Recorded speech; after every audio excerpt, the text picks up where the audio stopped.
Point 6ರಲ್ಲಿ ಮಾನವನ ಮೂಳೆ ಸಿಕ್ಕ ಪ್ರಕರಣಕ್ಕೆ ಸಂಬಂಧಪಟ್ಟಂತೆ ನಿನ್ನೆ ಸಿಕ್ಕಿದ್ದು ಕೇವಲ 12 ಮೂಳೆಗಳು ಮಾತ್ರವಲ್ಲ. ನಿನ್ನೆ ಸಿಕ್ಕಿದ್ದು ಬರೋಬ್ಬರಿ ಒಂದು ಪೂರ್ತಿ ಅಸ್ಥಿಪಂಜರ.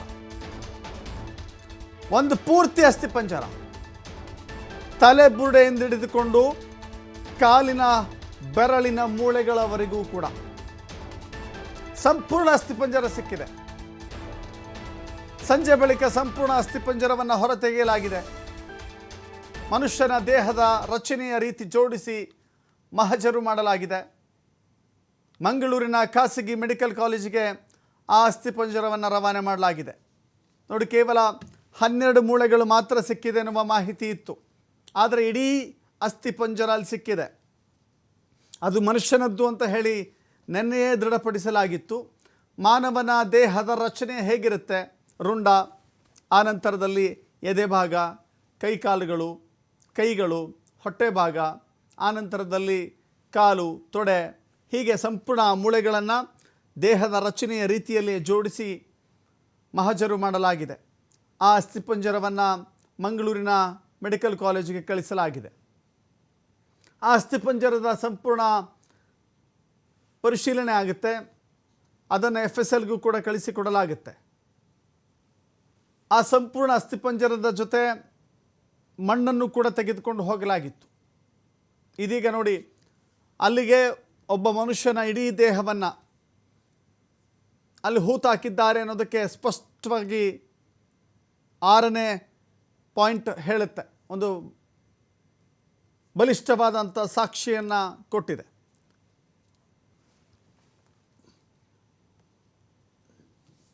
ಮತ್ತಷ್ಟು ಮಾಹಿತಿ ನಮ್ಮ ಪ್ರತಿನಿಧಿ ಆದಿತ್ಯ ನೀಡ್ತಾರೆ. ಆದಿತ್ಯ, ಗಮನಿಸ್ತಾ ಇದ್ದೀವಿ, ಕೇವಲ 12 ಮೂಳೆಗಳು ಮಾತ್ರ ಸಿಕ್ಕಿತ್ತು ಎನ್ನುವ ವರದಿ ಇತ್ತು. ಇದೀಗ ಇಡೀ ಮಾನವನ ಅಸ್ಥಿಪಂಜರ ಸಿಕ್ಕಿದೆ ಅಂತ ಹೇಳಿದ್ರೆ ಆ ಮಾನವನನ್ನು ಹೂತಾಕಲಾಗಿದೆ ಅನ್ನೋದಕ್ಕೆ ಇದಕ್ಕಿಂತ ಖಾತ್ರಿಪಡಿಸಬೇಕಾದಂಥ ಮತ್ತೊಂದು ಸಾಕ್ಷ್ಯ ಬೇಕಾಗಿಲ್ಲ. ಈಗ ಅದರ ಜೊತೆಗೆ ಅದರ ಅಧ್ಯಯನ ಹೆಂಗೆ ನಡೆಯುತ್ತೆ, ಅದು FSLಗೆ ಕಳಿಸಲಾಗಿದೆ ಅಂತ ಹೇಳಿದ್ರೆ ಅದರ ಕಾರಣಗಳು ಕೂಡ ಸಿಗ್ತಾ ಹೋಗಬೇಕಾಗುತ್ತೆ. ಇನ್ನು 8ನೇ ಪಾಯಿಂಟ್ನಲ್ಲಿ ಕವರ್ ಮಾಡಲಾಗ್ತಾ ಇದೆ. ಹೇಗೆ ಸಾಗ್ತಾ ಇದೆ ಈ ಶೋಧ ಕಾರ್ಯಾಚರಣೆ?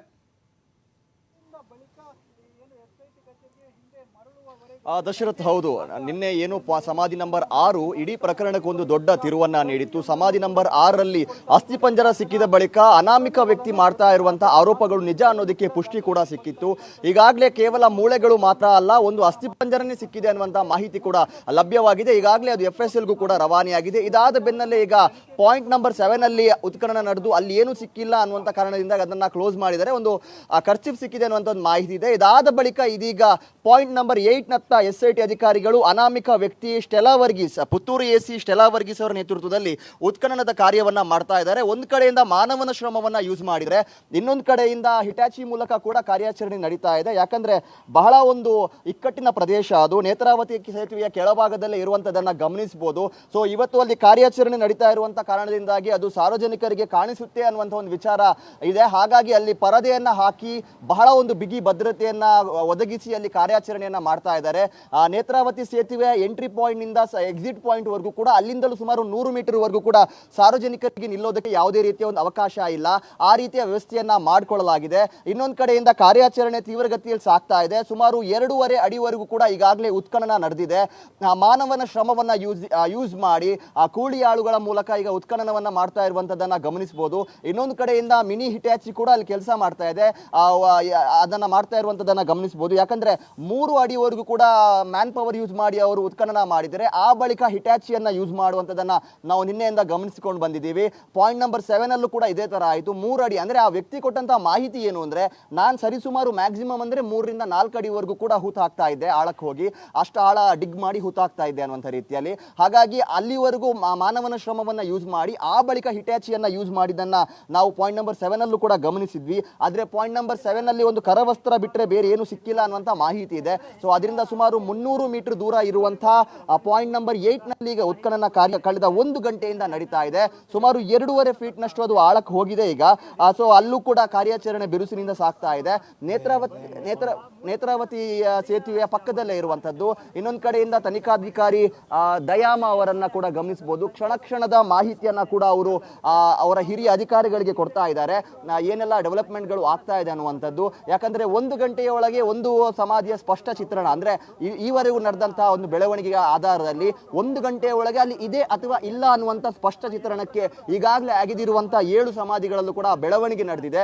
ಮತ್ತು ಇವತ್ತು ಅಲ್ಲಿ ಇನ್ಫಾರ್ಮೇಶನ್ ಲೀಕ್ ಆಗದೆ ಇರುವಂತಹ ರೀತಿಯಲ್ಲಿ ವಾಟರ್ ಟೈಟ್ ಅಂದ್ರೆ ಅಷ್ಟರ ಮಟ್ಟಿಗೆ ಅಲ್ಲಿ ಕ್ರಮವನ್ನ ಕೈಗೊಂಡಿದ್ದಾರೆ ತನಿಖಾಧಿಕಾರಿ ದಯಾಮ ಮತ್ತು ಪುತ್ತೂರು ಎಸಿ ಸ್ಟೆಲಾ ವರ್ಗೀಸ್ ಹೊರತುಪಡಿಸಿದ್ರೆ ಬೇರೆ ಯಾವುದೇ ಸಿಬ್ಬಂದಿ ಯಾವುದೇ ಅಧಿಕಾರಿಗಳು ಕೂಡ ಅಲ್ಲಿ ಮೊಬೈಲ್ ಯೂಸ್ ಮಾಡೋದಕ್ಕೆ ಅವಕಾಶ ಇಲ್ಲ. ಮತ್ತು ಇನ್ನೊಂದು ಕಡೆಯಿಂದ ಪರದೆಯನ್ನ ಕೂಡ ಹಾಕಿದ್ದಾರೆ. ಇನ್ ಕೇಸ್ ನಂಬರ್ 8 ನಲ್ಲಿ ಏನೂ ಸಿಗದೆ ಹೋದರೆ ಮುಂದೆ 9, 10, 11, 12 ಮತ್ತು 13 ಅದು ರಸ್ತೆ ಬದಿಯಲ್ಲೇ ಇರುವಂಥದ್ದು.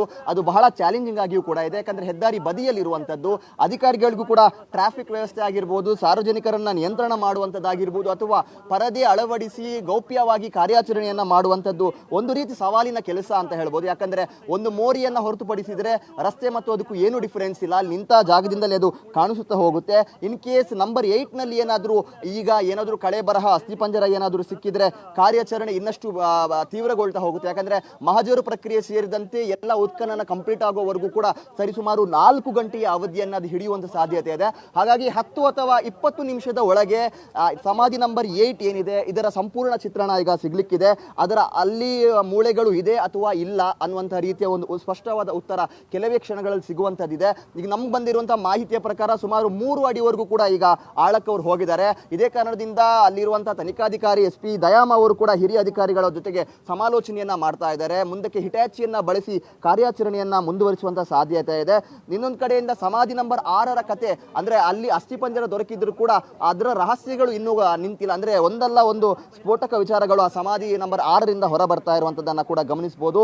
ಯಾಕಂದ್ರೆ ನಿನ್ನೆ ಕೇವಲ ಮೂಳೆಗಳು ಸಿಕ್ಕಿದೆ ಅನ್ನುವಂತ ಮಾಹಿತಿ ಸಿಕ್ಕಿತ್ತು.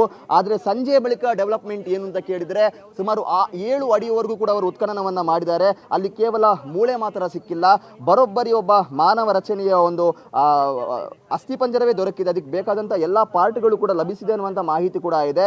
5 ಹಲ್ಲುಗಳು, ದವಡೆಯ ಮೂಳೆ, 2 ತೊಡೆ ಭಾಗದ ಮೂಳೆಗಳು, ಬುರುಡೆಯ 2 ತುಂಡುಗಳು ಸೇರಿದಂತೆ ಇನ್ನಿತರ ಮೂಳೆಗಳು ಪತ್ತೆಯಾಗಿದೆ. 7 ಅಡಿ ಆಳಕ್ಕೆ ಹೋದಂತ 7 ಅಡಿ ಆಳದವರೆಗೂ ಕೂಡ ಉತ್ಖನನ ಮಾಡಿದ್ದಾರೆ. ಈ ನಡುವೆ ಸಿಕ್ಕಂತ ಒಂದು ಮೂಳೆಗಳು ಇದು. ಹಾಗಾಗಿ ಇಲ್ಲಿ ಈ 2 ಪಾಯಿಂಟ್ ನಲ್ಲೂ ಕೂಡ ಅಧಿಕಾರಿಗಳು 3 ಅಡಿ ಅಥವಾ ಅನಾಮಿಕ ದೂರುದಾರ 3 ಅಡಿ ತನಕ ನೀವು ಉತ್ಖನನ ಮಾಡಿ ಆ ಬಳಿಕ ನಿಲ್ಲಿಸಿ ಅನ್ನುವಂತಹ ಯಾವುದೇ ರೀತಿಯ ಸೂಚನೆಯನ್ನ ನೀಡಿದ್ರು ಕೂಡ ಅಧಿಕಾರಿಗಳು ತಮ್ಮ ಕರ್ತವ್ಯವನ್ನ ಮುಂದುವರಿಸ್ತಾ ಇದ್ದಾರೆ. 3 ಅಡಿವರೆಗೂ ಮಾನವ ಶ್ರಮವನ್ನ ಯೂಸ್ ಮಾಡಿದ್ರೆ ಅದರ ಬಳಿಕ ಹಿಟಾಚಿ ಮೂಲಕ ಅದನ್ನ ಉತ್ಖನನ ಮಾಡ್ತಾ ಇರುವಂತದನ್ನ ಕೂಡ ನಾವು ಗಮನಿಸಿದ್ದೀವಿ. ಇಲ್ಲಿ ಕೂಡ ಒಂದ್ ಕಡೆಯಿಂದ ಮಾನವನ ಮೂಲಕ ಆ ಮಾನವರ ಶ್ರಮದ ಮೂಲಕ ಉತ್ಖನನ ನಡೆದ್ರೆ ಮಣ್ಣನ್ನ ಈ ಕಡೆ ಹಾಕೋದಕ್ಕೆ ಕೂಡ ಹಿಟಾಚಿಯನ್ನ ಯೂಸ್ ಮಾಡ್ತಾ ಇರುವಂತದನ್ನ ಗಮನಿಸಬಹುದು. ಸೊ ಪಾಯಿಂಟ್ ನಂಬರ್ 6ರ ಬಳಿಕ ಸಾಕಷ್ಟು ನಿರೀಕ್ಷೆ ಹೆಚ್ಚಾಗಿದೆ ದಶರಥ್. ಪಾಯಿಂಟ್ ನಂಬರ್ 8ರ ಭವಿಷ್ಯ ಏನಾಗುತ್ತೆ ಅನ್ನುವಂಥದ್ದು ಇನ್ನೇನು ಕೆಲವೇ ಕ್ಷಣಗಳಲ್ಲಿ ಗೊತ್ತಾಗುತ್ತೆ. ಇನ್ ಕೇಸ್ ಪಾಯಿಂಟ್ ನಂಬರ್ 8 ನಲ್ಲಿ ಏನೂ ಸಿಗದೆ ಹೋದರೆ ಮುಂದಕ್ಕೆ ಕಾರ್ಯಾಚರಣೆ ಸ್ಥಗಿತವಾಗೋದಿಲ್ಲ. ಪಾಯಿಂಟ್ ನಂಬರ್ 9 ಹತ್ತ ಅದು ಹೋಗುತ್ತೆ. 9 ಆದ ಬಳಿಕ 10 ಅನ್ನುವಂಥ ರೀತಿಯಲ್ಲೂ ಕೂಡ ಮಾಹಿತಿಗಳು ಇದೆ. ಈಗ ಇನ್ನೇನು ಕೆಲವೇ ಕ್ಷಣಗಳಲ್ಲಿ ಇದರ ಭವಿಷ್ಯ ಏನು ಅನ್ನುವಂಥದ್ದು ಪ್ರಕಟವಾಗುತ್ತೆ ದಶರಥ್. ಥ್ಯಾಂಕ್ ಯು ಆದಿತ್ಯ ನಿಮ್ಮೆಲ್ಲ ಮಾಹಿತಿಗೆ.